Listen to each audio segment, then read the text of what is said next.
Tommy in technology.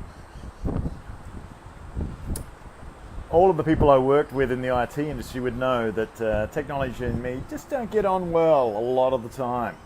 But it is a great industry to be involved with. Anyway, Tommy G here, middle-aged millennial, coming to you from, of course, the ever-sunny Gold Coast. Yeah, I was late and I was sideways. I'm sideways now. Thanks, Pete, for focusing on my strong points. Here we are again. It is Tuesday, which happens to be the day that we have the lovely Anne Shivas to talk to us about living pain-free. And today, and there she is, and we're going to invite her on. So we're going to add. Whoops, we just lost her. She was there, and now she's gone again. Try again. Anne Shivas, add, and add. To be talking about communicating, and obviously it wasn't communicated well enough within my head about getting the invite time changed. So apologies there, Pete. But we need to get this shared out to others. And in fact, I can't share it to my people at the moment unless someone knows how to trickily do that while online to let people know. Not letting me join. Yeah, it's playing games. Okay, I'm going to try again. Add. There we go. Anne Shivas wants to be in your video. I'll add you again. Yep, should be putting you on. And adding. Here we go. We're getting there now. It's been a rough start to this one, but it should be a very smooth landing, we hope. If the experience is anything to go by, we're going to be talking about communicating eventually when we get Anne on here, wants to be in your video again. We're going to give this another crack. Okay, approve. There we go. There is already a guest in the broadcast. Okay, it's trying to add you, Anne. Saying nothing. Oh, we're having all sorts of fun here. Adding, trying to send it. Well, it says to me on this side that we're adding you. So I'm going to trust it's not telling me any lies. And Facebook, no answer from the live video guest. Okay, let me do the approve. I'm going to approve again. Adding, I reckon we've got a third time lucky, Anne. Trust me on this. The guest declined the live video invitation. Now Anne doesn't want to join. Okay, I'm going to approve you again. Woo, this has been a rough start. So maybe this has got a lot to do with communication. Communicating with technology, communicating with interviewee guests. The guest declined the live video invitation. Let me bring you in.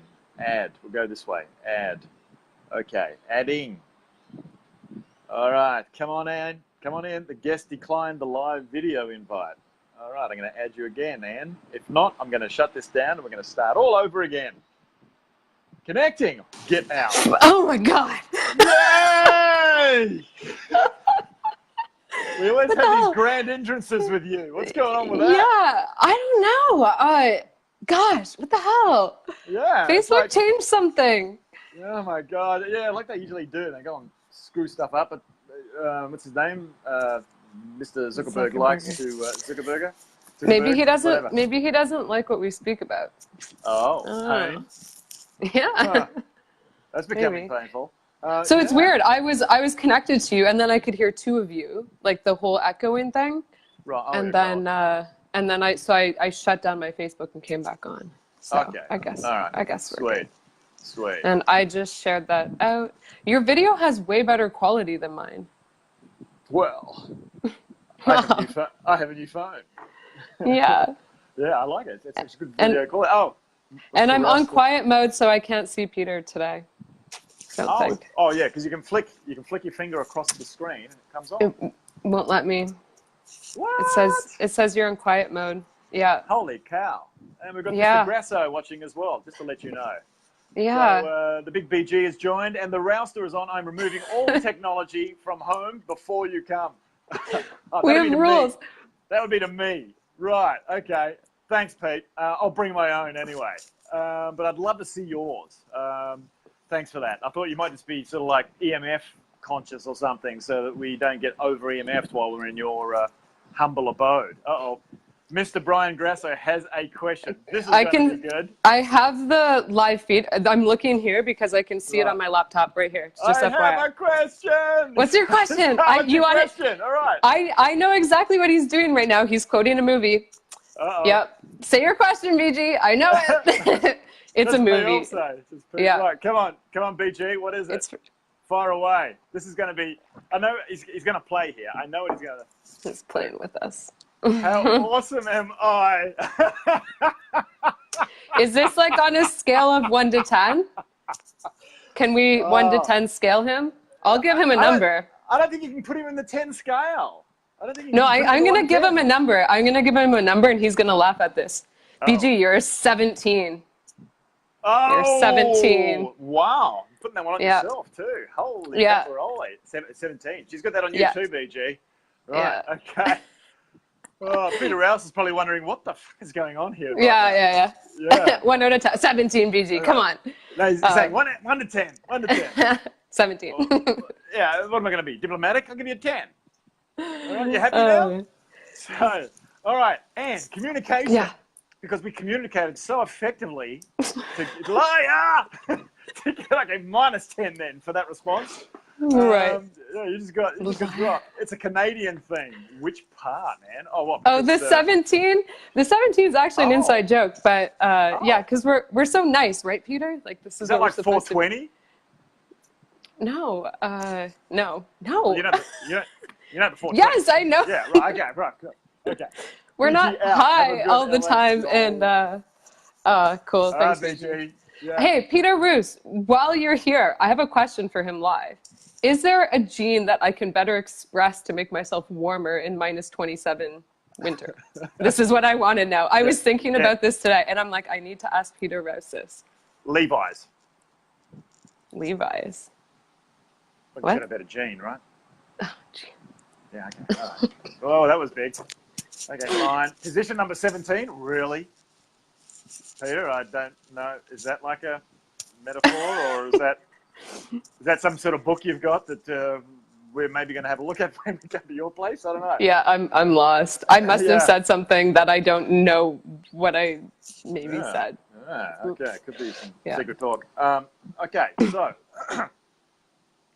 talking about genes, well, I've just been talking about the telomerase stuff before. Anyway, communication.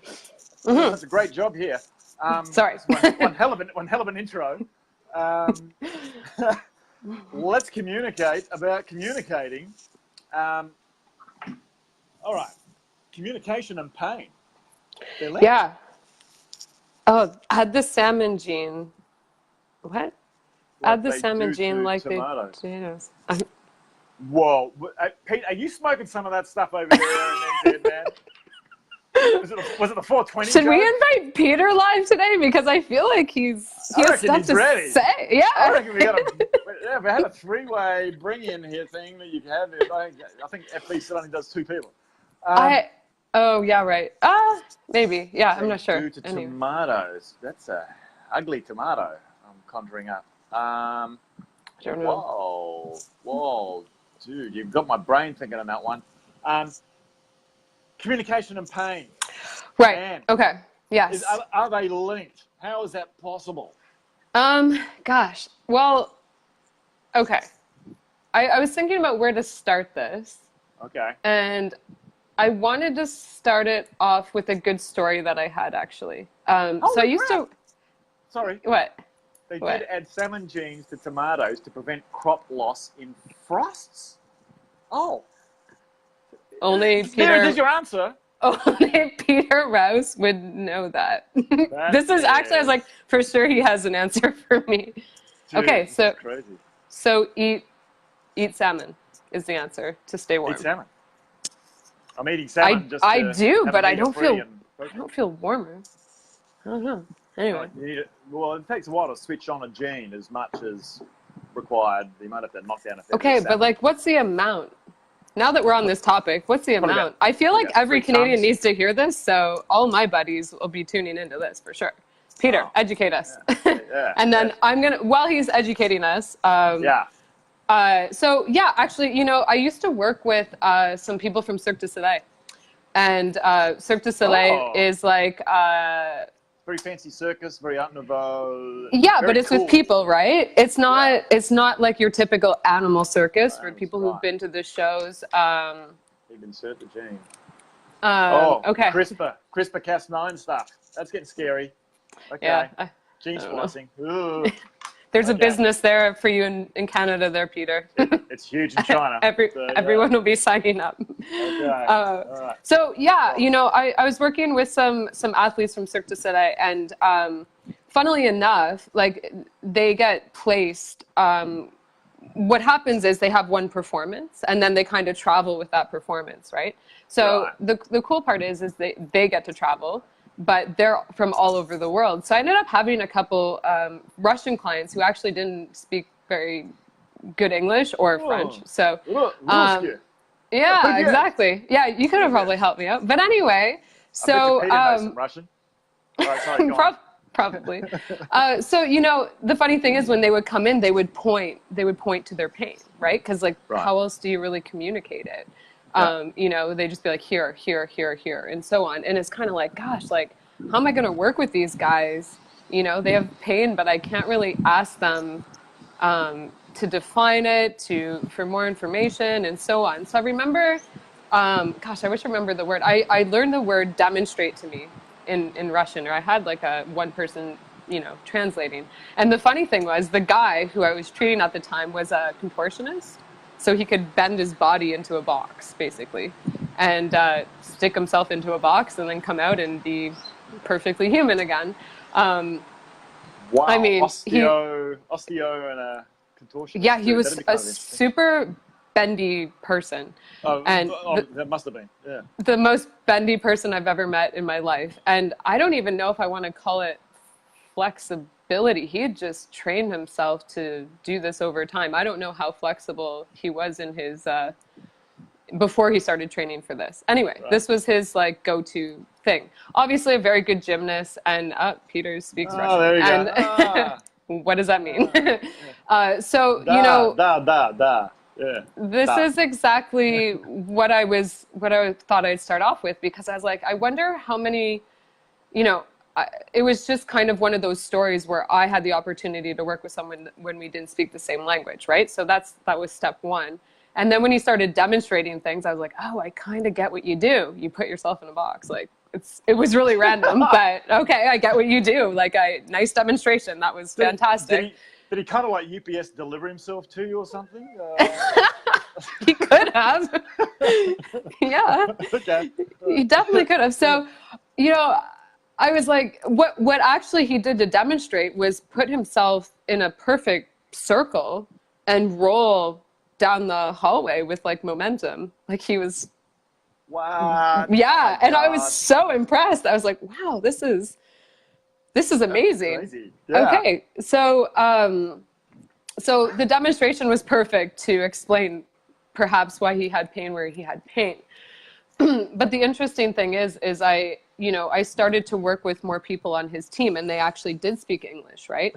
And so, oh God, Peter.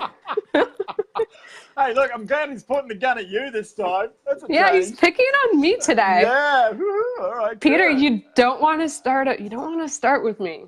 Just gonna warn him. Yeah. Oh, yeah, you just motivated him now. Yeah. Mm-hmm. Okay. I can handle it. It's coming your way. Right. Perfect. Bring it on. You're doing male order men. That's funny. Yeah, so. Well played, Peter. Yeah. Well played. So anyway, yeah, you know, so I had more people coming from the team, and they all had kind of their own little parts to the show. So some were, you know, acrobatics, some were, you know, gymnasts, some were trampoline, and so on. So they all kind of had their own little domain that they specialized in, which was really cool to see, because this is just coming from pure athletics. But the one thing I learned about all of them was that, you know, language or no language, the whole Russian story was just funny to me because I had to figure out a different way to speak with this guy, and it was through a lot of pointing and Google Translate actually at that point, which was kind of funny because I was trying to pronounce Russian words, which I butchered. And, you know, it was kind of like I guess a scenario that was very unique. And what came of it for me was that I realized the athletes I was working with, whether they spoke English or not, didn't necessarily know how to communicate their pain to their practitioner. Right. And it's funny because the ones that would even come to me that would speak English would just point and be like, here. And I'm kind of like, you just did what the other guy did. And he didn't even speak the same language as me. Right. So we didn't speak the same language. So I just found it interesting starting like these people work with their bodies daily. Like they perform daily and to a pretty high level, you know, like they're performing, you know, 3-4 times, sometimes 5 times a week. Without much time off. And they have pain and kind of expect it to be fixed in like a one-stop sort of shop thing. But think about that. When you're that physical, that much, the expectation of being so-called fixed doesn't really exist. So it came down to really honing in on my communication with them. And this was the tricky part. Try telling an athlete that they need to stop for a little while. Oh, especially when, like that. Well, especially too when it's money based, right? Because that's their job. Been there, done that. So I understand. I was going to say, how did you feel when they'd come to you and say, that was hard. You have to take a couple of months off some rehab. It means you're going to miss these games. You would have gone, oh yeah, cool, great, I get a break. Right. Yeah. Well, no. I was like, excuse me, what? Why? How? What? You know. Right. And you know, you want to, like the athlete in me as a practitioner wants to be like, gosh, I want to get these people back in as much as possible. So there's kind of that internal battle for me because I was like, I know what they're feeling and I know how badly they want to get back to life. And, you know, I'm going to even take this out of the professional athlete world and put it into just a regular lifestyle. I get a lot of CrossFitters coming in who are competitive and these guys train like crazy. Yeah. And the moment you say, hey, look, I think you need to take like a week off just to kind of let your body chill and heal and let the nervous system do its thing and just relax, you know, it's like speaking a foreign language to them. So it's no better than speaking the same language sometimes. It's like you say it and you can literally see it go in one ear and out the other. They're like, no, I'm not doing it. So communicating pain, basically. Right. So what I learned to do as a practitioner, and this is why I'm gonna tell you why I'm sharing it after, but what I learned to do was give them kind of a worst case scenario. So look, if you do keep doing what you're doing, this could potentially happen, right? You're going down the path to experience a certain scenario. But if you decide to, you know, rest, take a week off, have some treatments, do your mobility, relax, and sometimes just feeding yourself proper foods plays a large part in it too, and really following what your body's asking for. Right. Then, you know, you'll have that week off, let's say, or 2 weeks, and we're in for like a longer run together. So, you know, the athletes, I think, need that really like black and white scenario, unfortunately. Yep. Right. And, you know, oftentimes they're brilliant enough to choose the good path. Mindfully, it's getting them to stay on it is the tricky part, right? So you meet your athlete for the first time and somehow in an hour you have to get through to them what they need to do, an hour or two. And that's tricky because they're not, one, they don't trust you right away. Like you're this foreign person coming in and kind of telling them what to do with their own body. And these are athletes and people who work with their bodies on a daily basis. They're like, oh, what does she know? You know? And I mean, they give me attitude all the time, but I love it. So it's okay. But so, you know, it's really interesting in that regards, I would say. Like, that was interesting from my perspective as an athlete to other athletes and as a practitioner to athletes and just even the general public when I was working with them, same sort of deal in regards to making change, right? That's what it comes down to. But I'm wondering though. I mean, since you already had the credibility of having been an athlete yourself, operating They at that didn't level. always know that. I wouldn't walk in and be like, You I wouldn't played tell them? for. Why? Not right away. Huh. Why? I don't know. Yeah. I mean, I would have because I was saying, look, not to show off and say, yeah, I played for Canada or whatever, but to say that, hey, look, know what you're going through because I've been through this situation myself. I've competed at the elite level international, so I've got a bit of a yes, feeling. I Yeah. have used my stories in regards to probably pulling like every leg muscle I have. I played so much Right. soccer, right? So that's Yeah. and like hip pain um, and then obviously the knee surgery thing, which I think I'm still a little bit bitter about, to be honest. It pops up from time to time because I'm like, gosh, like if only I knew and if only I was educated and if only I had a practitioner who was giving me the information I needed before I hopped into those surgeries, right? Right. It could have been so avoided. And I actually think a lot of athletic injuries can be avoided if they learn more about their bodies and what their body requires. And the thing is, from a team perspective, and even with Cirque sometimes, they travel as a team, like they perform as a team. Yeah. Everyone's treated the same way, but everyone's body doesn't perform or recover the same way. They don't. And that's one thing that I think, well, the viewpoint on it needs to change. When there's practitioners working with a team, it's a one size fits one dealio. It can't be a one size fits all. You can set up programs that are going to help guide everybody along a certain pathway. Yeah. But the fact of the matter is when they come to you, they're a whole new person than the person you saw before, even if they play the same position or have the same job on the team or whatever. It's different. It's always going to be different. By the way, my cousin just joined, Emily. Hey, Emmy. Hi, Emily. Yeah. I hope she's still here. So communicating. I'm wondering though, sometimes actual communication through the mouth may actually set you down the wrong path versus this communication that this Russian contortionist dude had where he's saying, right, and you're kind of like trying to work it out. You're using other ways to, hi Emily, says Peter, you're using other ways to communicate with someone. I mean, are you always communicating, only listening to what they're saying? Are you looking at how they're saying it, or are you seeing their body communicate to you?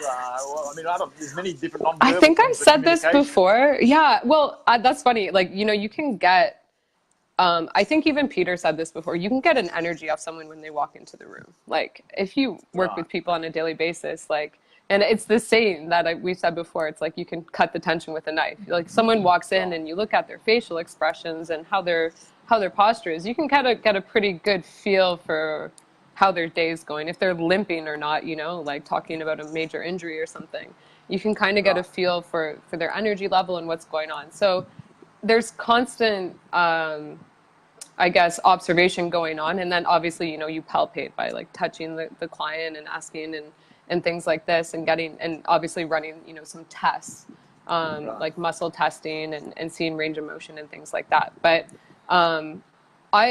I wanted to hone in more on the verbal aspect because I think that's where it does get a little bit confusing for people. There's the typical scale. We just used it at the start, 1 to 10, right? With BG, it's like, what's your pain scale out of 1 to 10? And I tend to, gosh, I don't like it. It's what's used across the board in the medical industry, but like everyone's 10 is different. My pain tolerance level is different at a 10 than probably yours.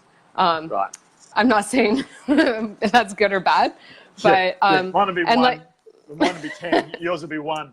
Yeah, I can see it. Right. So, well, like Peter, for example, I feel like I've never met him, and when I do, but I feel like he could handle more pain physically than potentially I could. And that comes down to 1,000,001 factors, right? Environment, societal influences, and I'm sure Peter can dig into that with genetics too. Yeah, but, it's genetic. Would be interesting. Go on. I imagine at some point it has to be how you're expressing certain genes consistently through your environment, your societal and social influences. I'm sure, and then like how you're shaped. Yep.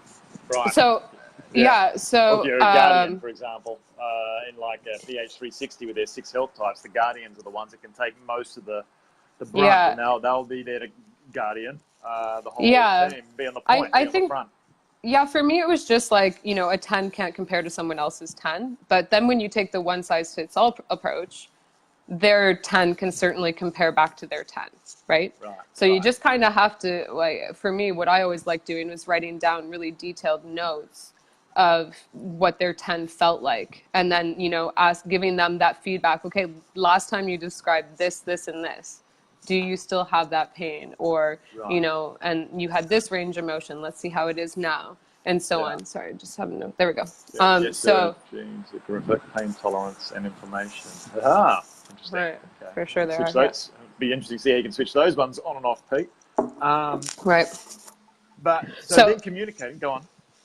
So yeah, like, when you're working through a progression plan with a client, that's what I find the most interesting. And I'm going to hone back to when I went through pain recovery that I'm not sure I ever had that during my rehab. And I wish I was tracking it myself. Maybe it would have been a little bit more biased, but having someone else track it for you, they can always, ask you and prompt you with new questions and the right questions. So, now he's digging at you. Yeah. Back at you, Pete. Just back at you. That's all I'm going to say.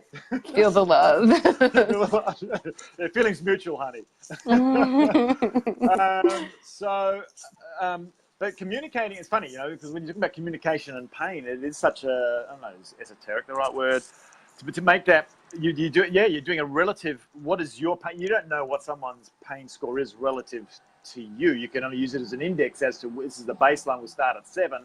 Can we work it down to 3 or 4 or whatever compared to where it was for them? You can't use the universal measure across everybody. And then toss like bodily awareness in there. Like how many people, like I've had the guys like I call them like macho men come in and they're like, I'm not in pain, and then you touch a spot and they like collapse, and you're like, really? Like, did you have to do that? So there's like the whole suppression side to it, and then there's the whole, and I kind of like those clients, they make me laugh, but then there's the whole even not even aware, you end up kind of finding a spot on their body that they've been compensating with for so long that's causing pain elsewhere. Let's say, like let's say they have knee pain, it could have really stemmed in the lower back, and then you start working in the lower back and they're like, oh my gosh, I had no idea, right? Because they're just the awareness and the connection point isn't quite there. So kind of opening up their communication ports for them is essential as well, and just helping them have a better understanding of the connections in their body is pretty essential. And generally when I work with athletes, I try to do that, because when they're fairly bodily aware, I would say, for the most part, and they care about their bodies, because that usually generates income, right? So they kind of have to. And I guess, teaching them about some of the links that they have in their body based on just like common biomechanics of, how the body functions and moves and so on is essential to them, so they can kind of pick it up before it becomes a major problem. Like, for example, my knee didn't, bust up just because it was my knee. Like there's like a hip dysfunction there first. So, that connection factor, and I'm getting a bit sciencey, but that's kind of what happened to me. And, had I honed in on the hip stuff, then I would have been probably preventing the knee stuff in the future. So hit that trigger. What's that? Infraspinatus, I think. How does he pronounce it? Mm-hmm. Wait, A body part. Okay, is that like a private body part? Oh, no. Is it? Let's ask Peter to explain that. Okay, Pete. No, please break it down. So muscle. Oh, the scap in the back of the shoulder. No? Yeah. Oh, ow. Actually, hit that trigger point. What did he write there? Yeah. It disappeared on me. In the infraspinatus. I can't see that. Muscle. Okay, everybody must have one there. Okay, I'd say this is where Pete's learned some of this secret kind of, sort of stuff. Yeah, Hand-to-hand combat stuff, and just go there for a bit of pain. I wonder if Peter did martial arts. I got a feeling he did. I have a feeling he did too. Just about everything, I think. Yeah. Martial artists for me were actually the ones who were most bodily aware, because I do think they hone in on the whole meditative part and scanning the body and things like that as part of their practice. Right. So they were the most interesting ones to work with, because I found they could explain things better. than I don't want to say typical like rugby player. Okay. Right. What martial arts did Peter do? I'm curious. Yeah, 40 years of martial arts. Is that what you're saying, Pete? Which one's your favourite? The Israeli one's supposed to be the most nastiest one, I think. I forgot the name of it. But so they're the ones that knew their body best of all and most effectively communicate what was going on. I'm just going to go out on a bit of a tangent here that communication, too many to list. Yeah, why am I not surprised? That with communicating to someone, and then that causes emotional pain, that can then become physical pain. Okay, wait, what? Am I drawing a long bow here? No, wait, no, oh my God, it's been a long day. Sorry, I'm sorry. No, okay. Wait, so what?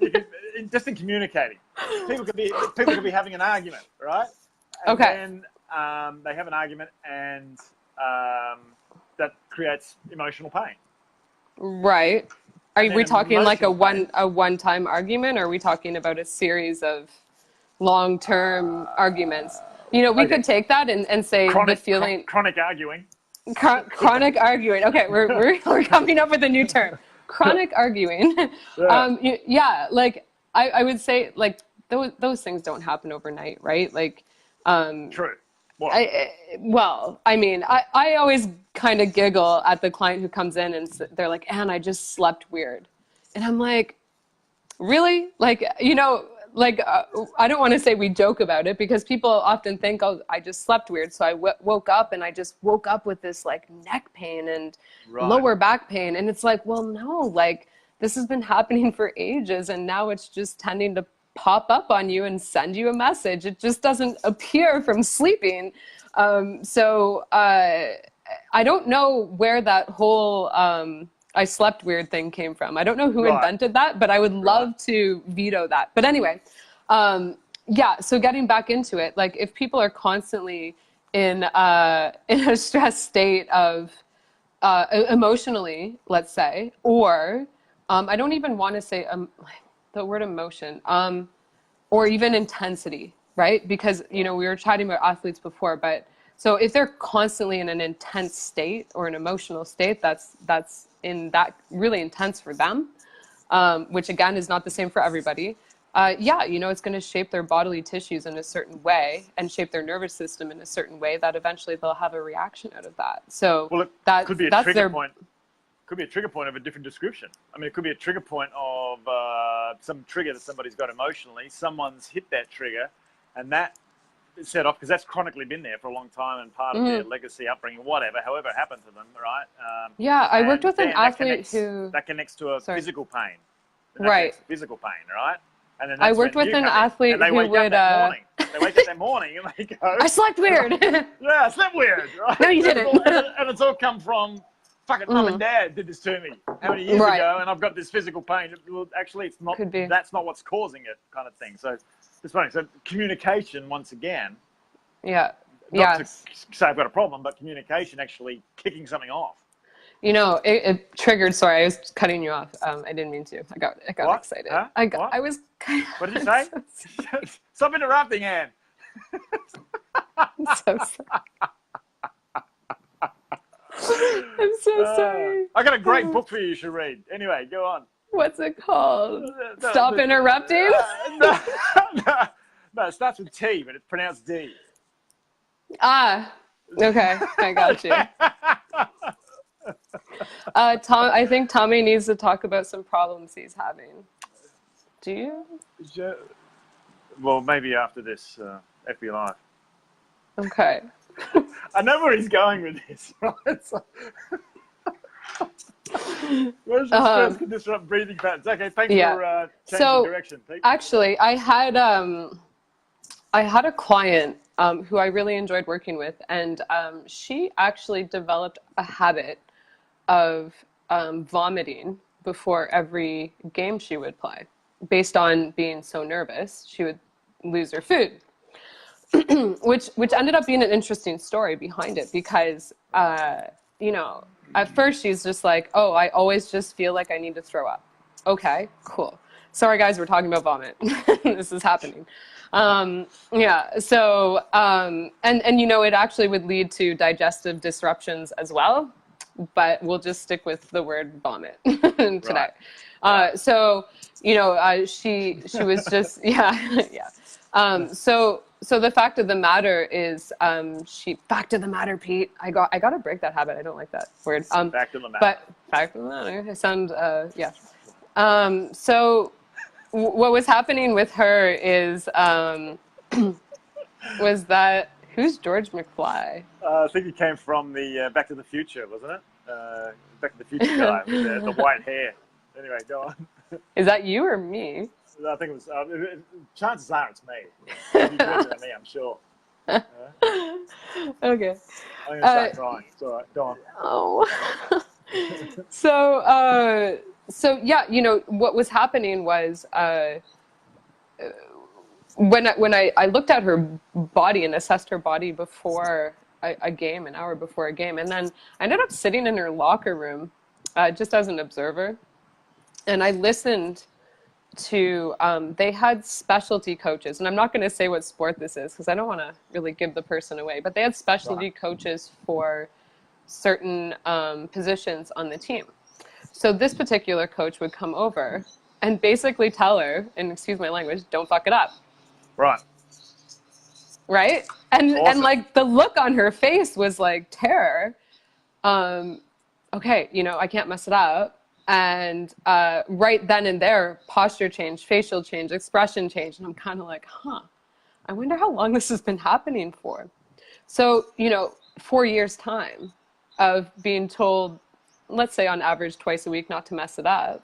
And, you know, her internally putting pressure on herself not to mess it up, to not let down the team and so on, would definitely be a pretty good emotional behavioral reaction for vomiting before a soccer game. So that's where it's not necessarily it's an emotional issue that becomes structural, if that makes sense. Right, that's a perfect example of that. But, you know, how do you communicate that to an athlete where they think there's something structurally wrong with them? She and her team and the practitioners working with her at the time thought it was something purely structural. Acid reflux. She was on medication to settle the stomach. Tums. Oh my gosh, she ate Tums like they were going out of style.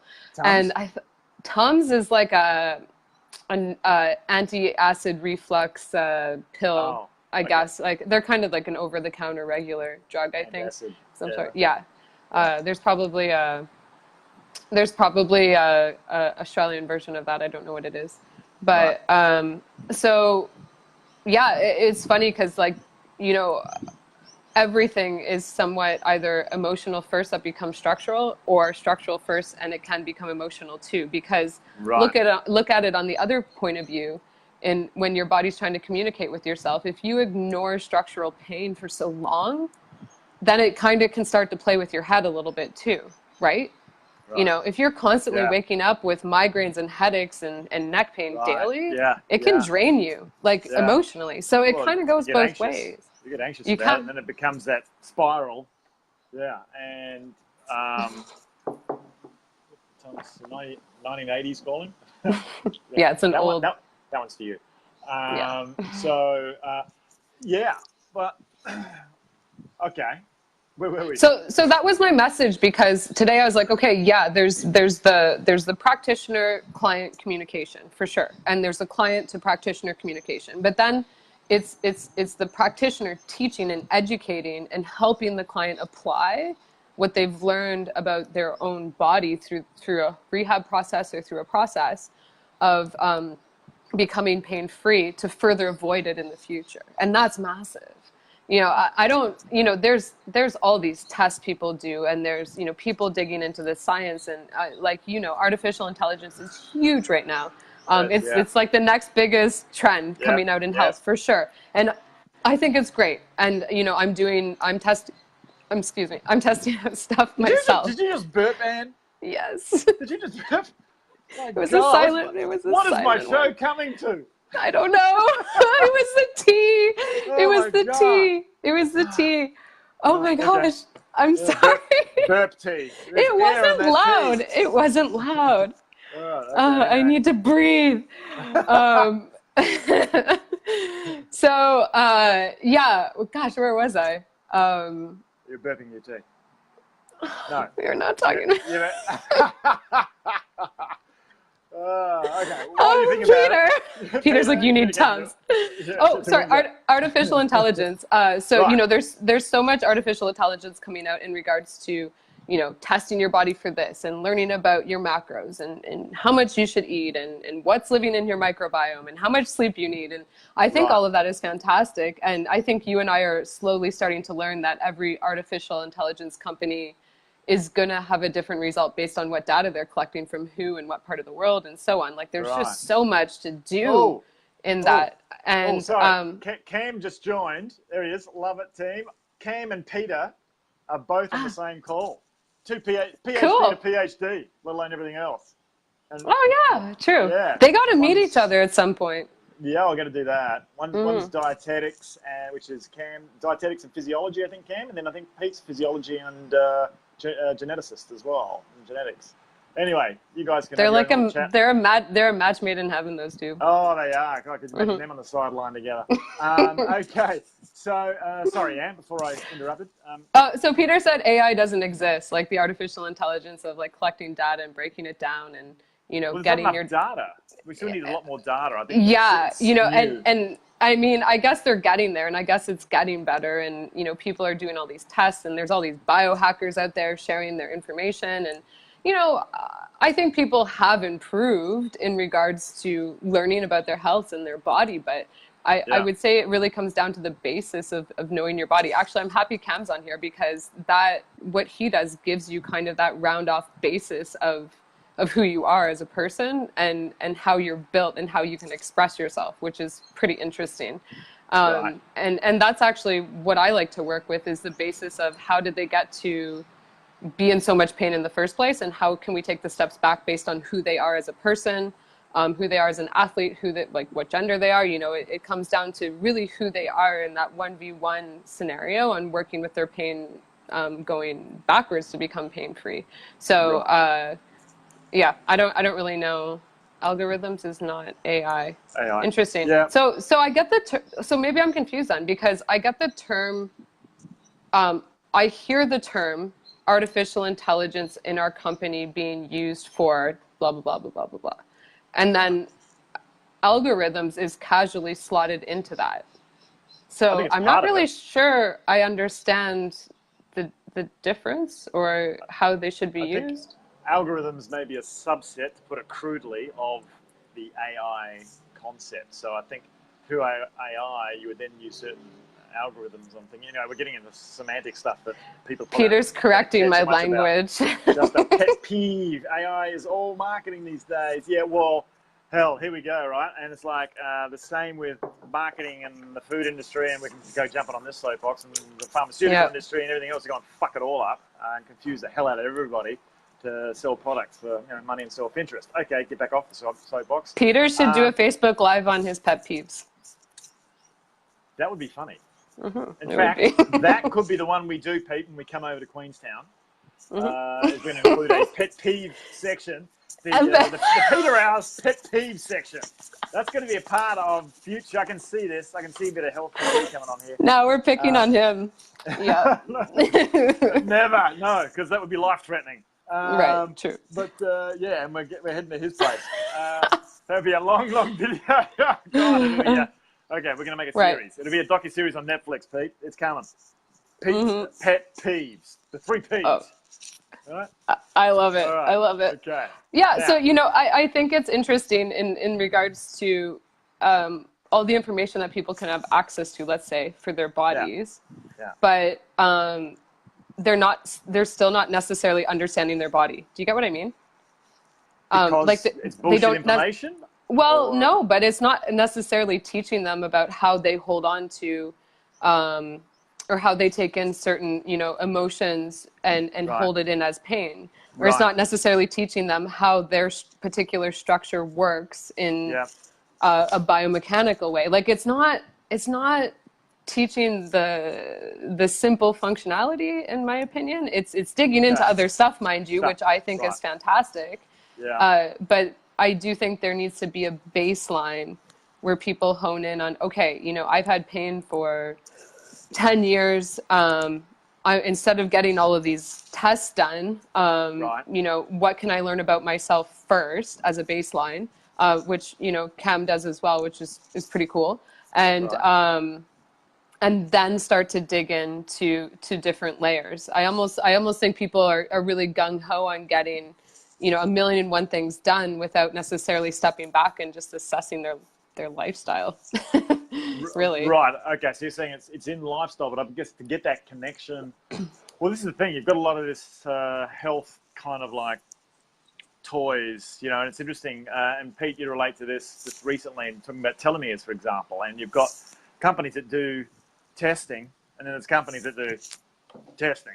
And Mm-hmm. obviously, Pete, you've done your homework on this with Life Length being one company, and then there was that other one I've forgotten the name of from that Ben Greenfield podcast recently. And I've played around with telomeres, and I've got two like huge different results from telomeres. And after I'd brought in a protocol that was a lot healthier than I figured I had in the past. So it's interesting, and I want to get this LifeLink thing checked out as well. They do a different type of testing. It costs twice as much, but it's more accurate. So you've got a lot of confusion that comes out of it as far as the efficacy of the results that come out as well. But then, okay, someone says, here is a result. It's okay, well, what do I do with that piece of information? And Right. we're now having to move to have a closed loop solution around a lot of, even where I play a lot in digital health. Yeah. Well, I think that's why we're complementary, right? Because right? you have all the toys. I don't. Oh, the toys. There we go. I'm okay with that. So I've got the toys, and yeah, and then you build programs around this, right? Right. As well.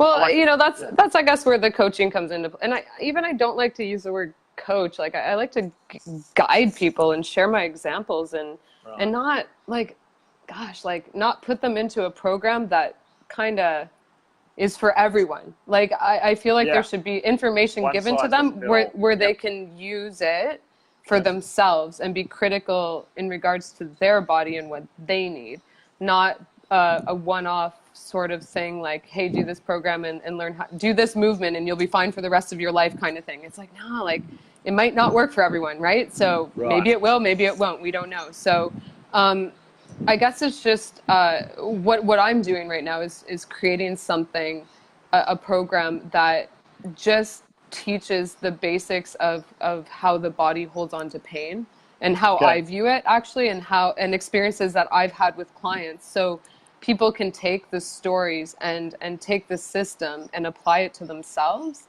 And then, the cool part about it is like what you're doing, and when you're coming in, you're going to help them choose what technology would suit them best, instead of them being super overwhelmed with 1 million tech things thrown at them, which I would Yeah. be if that was me, because I'm not a huge tech person.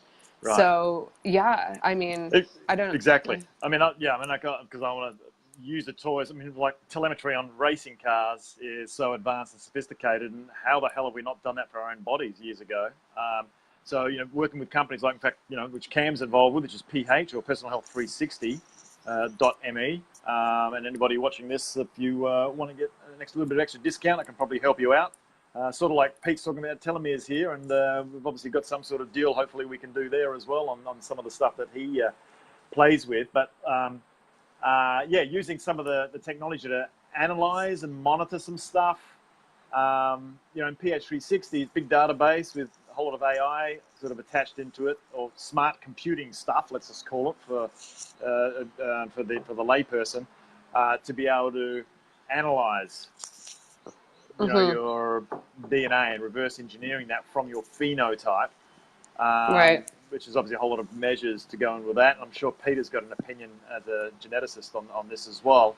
And the geneticists tend to have varying opinions versus epigeneticists, I think. Correct me if I'm wrong, Pete, as well. So it'd be a very interesting conversation between yourself and Cam, should that ever occur. In fact, I'm going to do that on a Zoom call one day. I want to be there. Debate. Yeah, my God. Put a panel and have them in separate countries when that one happens.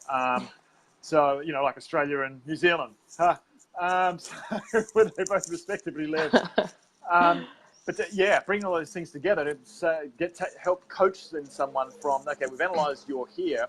You would then have, let's say, all of your smarts with regards to leading a pain-free life and how to get there. And, of course, you also have done the training and coaching, and being able to move someone from that spot to that spot, right? And that's the thing. And like Pete says here, even lifestyle is more important than anything else for telomeres. Yeah. It's always coming back to that lifestyle. Those decisions that we are making through here every day. First, we need the information, but then we need to act on the information that is relevant to us specifically. We're getting better at doing that with technology now. But then getting people to move is never going to go away. Getting them to go from here to here is going to take something. And, it comes down to communication to a level where it actually creates like a habitual change in them. Right. Right. And I think, deep down inside, that's what everyone wants. They just don't know exactly how to get there. And they don't know what to do on a daily basis to get there. And, if they don't necessarily see a result alone by themselves in 1 to 2 days, it's like, oh, not working, so I'm going to switch to something else. Yeah. This is a long process. Especially with people with chronic pain. And, I've worked with athletes actually who have had quite a bit of chronic pain too. And they're even surprisingly impatient. And, I used to be one of them too. I was like, gosh, I just want this like fixed now. It doesn't work that way. And then, as you were saying all this stuff, I was actually thinking of my dad. And if my dad's watching this, sorry, Dad. But here it comes, Dad. Yeah, here comes Dad. Sorry. Yeah. I hope you love me. Yeah, we're going to share it directly. Yeah. Like, Dad, I spoke about you yesterday. My dad is in his 70s and super into his health and has come such a long way with changing his diet and making good, healthy choices. He's walking he says 10 miles a day. I don't know what that is in kilometers. He speaks in miles. 16 kilometers. He walks far every day. Yeah. And he's doing well and he's fit and he does yard work and and he looks good and he's healthy. And, take someone, my dad, for example, who really takes good care of himself and is just cruising through life. I mean, look at what he does daily. He feeds himself well and simply. He lives on the west coast of Canada, so he actually gets quite a bit of fresh salmon, which is awesome for him. And then he does his walks, he does his yard work, he gets outside, he's mobile, and he doesn't really have a stressful life. Not too bad, right? But then take someone else his age who has been stuck in the medical system and they're on medication and they depend on the doctor and they trust and listen to everything the doctor says, which, not all the time is wrong, but they don't really have a clear plan on the other end.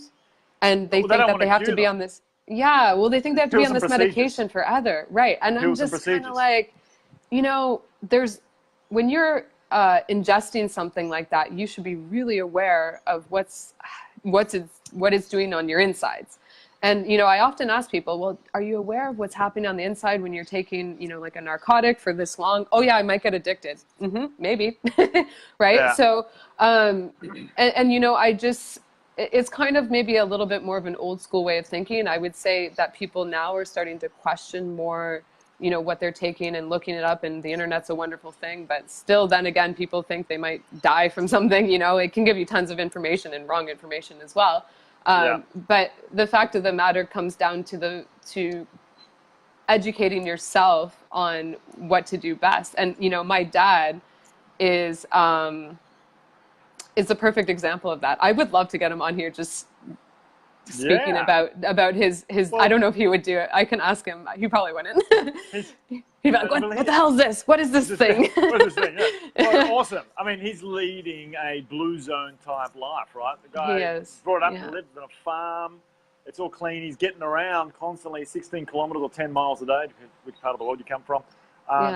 He lives on the West Coast. Off the land, right? He's not on a farm now, but he's getting still like fresh local veggies. You know, he lives on Vancouver Island. It's a nice little sockeye salmon. Yeah, he's getting some salmon, maybe even Alaskan. I don't know. It's good salmon, and you know, I just give him so much credit. Actually, even for being a good example for me when he made that change. Yeah, he really is, and that's something that, gosh, I wish more people his age, because he's a baby boomer. So I wish, you know, the baby boomers would just take a step back and start to critically analyze what they're being given. And, you know, this whole conversation has gone from like athletes to baby boomers to everybody, but it really comes down to everyone. Like, analyze and just critically ask yourself, like, should I be taking this? Do I need to take it? What does it do to me? Communication. Every single time, and communication is obviously what's been the theme we've been talking about here, but it's coming back to lifestyle decisions every time. Yeah. Right? It is. And what you're feeding yourself. It's communication. It's communication with yourself, right? Yeah. Communication with yourself is huge. You know, getting into the mindful piece, because that's when you're making those decisions.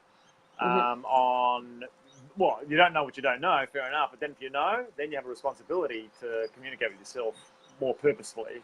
Right. And your communication is what makes your habitual change more permanent. So, you know, if you keep telling yourself, well, you know, I need this crappy food. Well, guess what? You'll need the crappy food, right? Yeah. So it comes down to, you know, what food's going to serve me and give me energy and give me fuel. And this is kind of how I ask, you know, my clients questions. And we're getting into food, but we can even talk about what during my day will fuel my body more. And everyone knows the answer, right? They know they need to move more. They know, everyone knows it. They just try to keep telling themselves another story to stay in their comfort zone sometimes. And it's getting them that 1% moving forward every single day that's going to get them, you know, 30% in a month and so on. So slow in the right direction. Process. As long as it's in the 1% made on the right information. Right. You know, which is what I'm about. It's trying to get, you know, using technology and digital health to help getting the right information, as in the right information specific to the individual, which is where we're now getting to. That's exciting. That's exciting. Yeah. I'm excited. And on that, I'm excited. I've got a big question for Peter right now. So Dr. Bill Andrews, Pete, with telomeres, being the telomere expert, at least marketed as so, do you believe in 1 to 3 years, Pete, as a geneticist, that we are going to be able to reverse the shrinking of telomeres with telomerase and successfully getting it into the cells? So is there a big yes, no, maybe on that, Pete? I'd love to know what your opinion is on that. This is Mr. Dr. Bill Andrews. While he's mulling over that one. So, Anne, we're coming up to the hour. Try not to cut you off. I have one more thing to say. You know, one last thing that came to mind when I said, we are definitely going to be talking big time. Yeah, we need to talk to Pete. Bottles of Pinot Noir that has been non-glyphosate infected and does not have any preservatives and is below 10% alcohol. All right. And Peter will have freshly squeezed apple juice. There we go. Which is not good for my microbiome apparently, but you can have it. Yeah, I don't even know if he can have it. Who knows? I guess the last thing I was going to say is,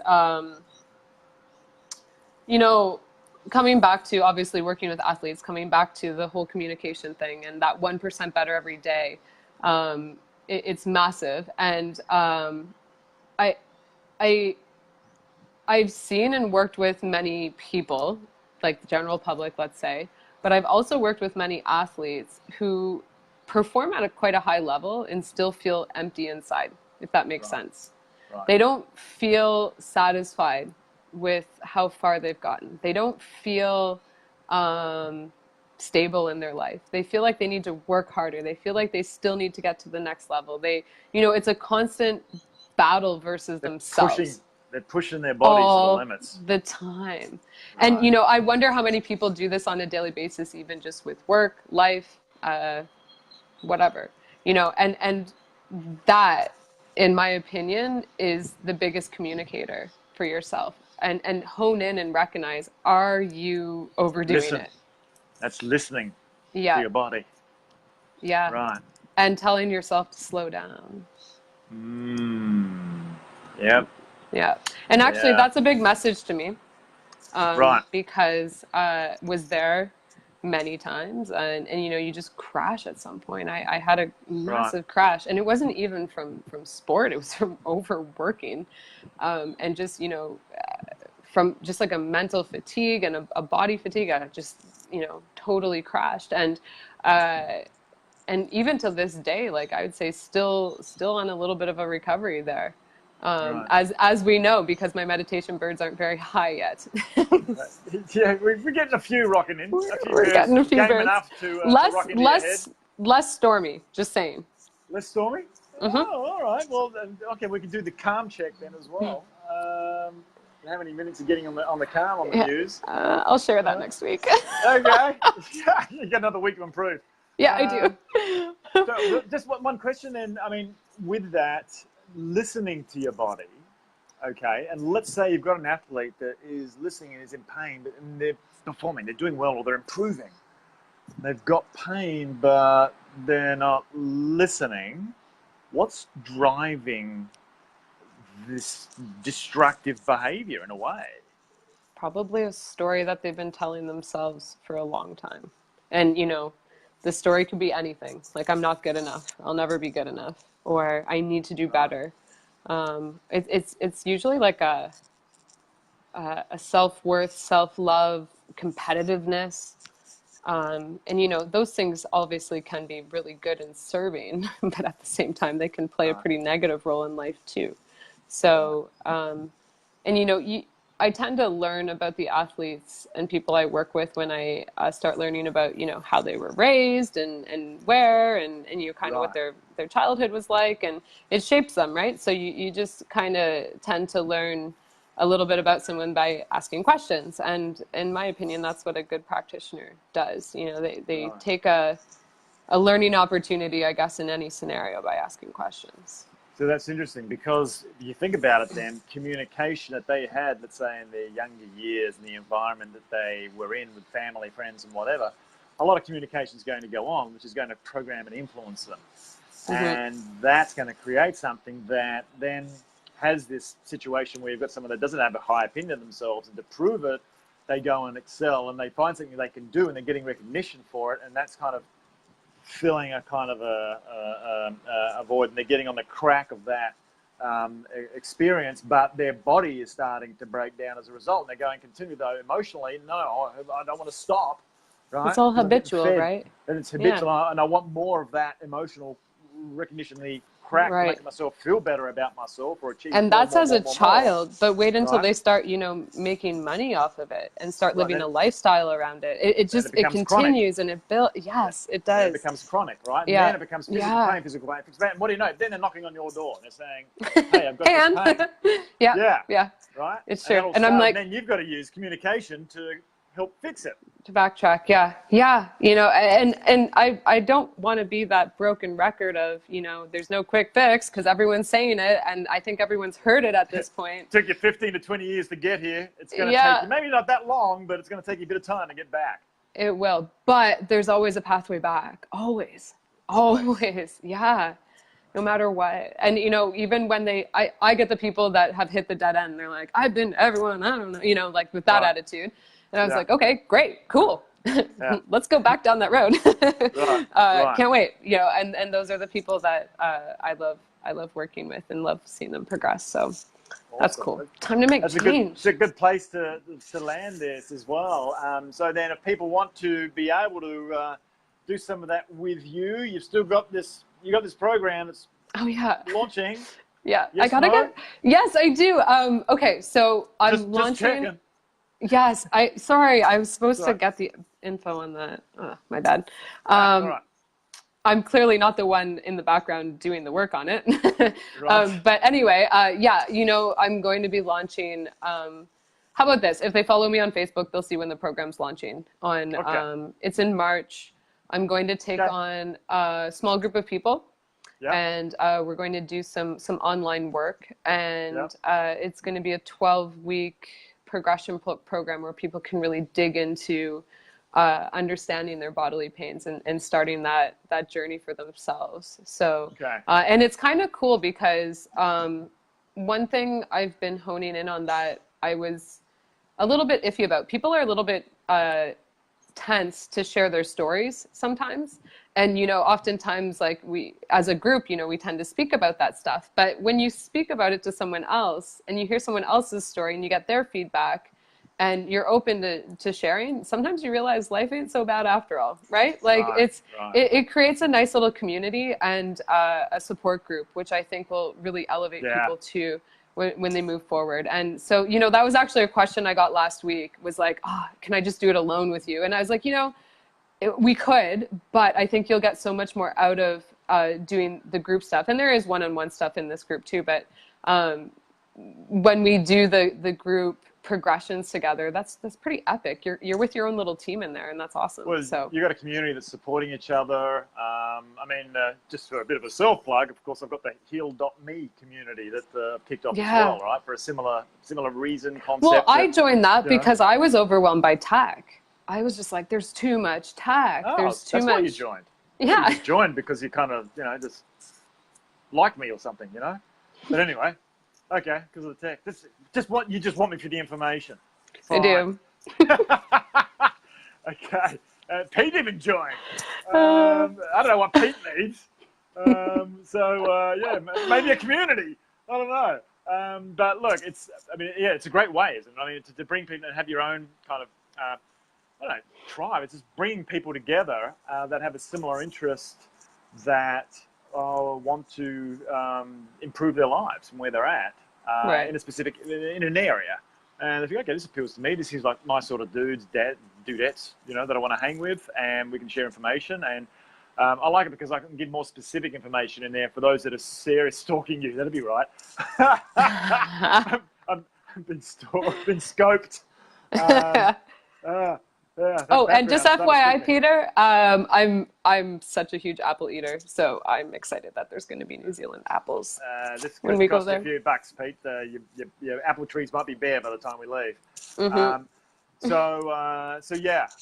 All right. So they should PM you directly. Is that how they communicate with Yeah. you? Well, I didn't realize my Facebook wasn't so open, and now it's really open. People can follow me and see everything I'm posting, and then comment and yeah, it is. And that was recently changed. My bad. Oh, wow.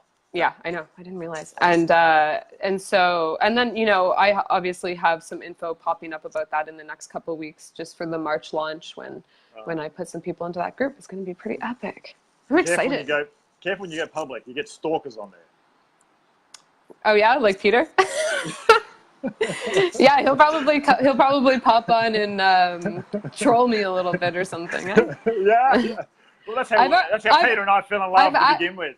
Yeah, it's true. I've already had a few, and actually I welcome them because, I think when people question, and I think there's certain ways to question, respectfully, but anyway. So I like when they question because that means that I think they want to learn, and those are the people I want to teach, and that's cool. No, Pete just wanted to piss me off. That's all.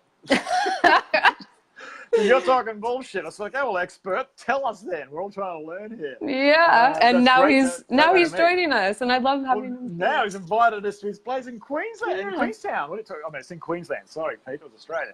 Queenstown. Right. Wow, I'm really looking forward to that.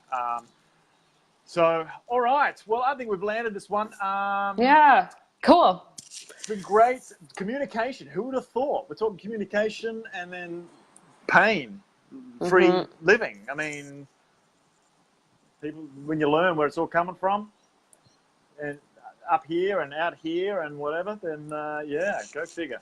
All right. Thanks, Anne, for another great hour and Thank 10, 15 you. minutes. Yeah, I actually saw a lot of my late for friends you. join in, and I'm going to give them Oh. a quick thanks for their support, which is really Right, cool. and I'm going to get better on this calendar invite stuff and set it up proper now that we're at this fixed time for all the Health Avengers All that good. I interview each week. So let's True. remember to enjoy life here now today. PM that lady Anne Shivas on my right, who's now gone public with her Facebook. Yeah. And for joining community regarding pain-free living and holistic living and using a certain amount of technology, which I love to be able to do that and make it easier and Wait faster. until we team up. That's going to be epic. Look out, universe. No.